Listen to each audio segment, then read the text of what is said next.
মা কি গান শুনবা? এসো পৌষ বৈশো পৌষ শুনবা তো? ঠিক আছে। এসো পৌষ সোনার পৌষ, থাকো আমার ঘরে, বসো আমার মা লক্ষ্মী এ ঘর আলো করে। এসো পৌষ সোনার পৌষ, থাকো আমার ঘরে।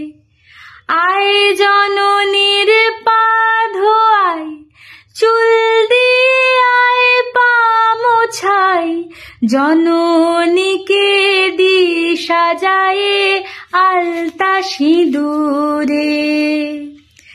ঢে কুসকুস ঢে কুসকুস ফুলবে ঢেকি ভোরে।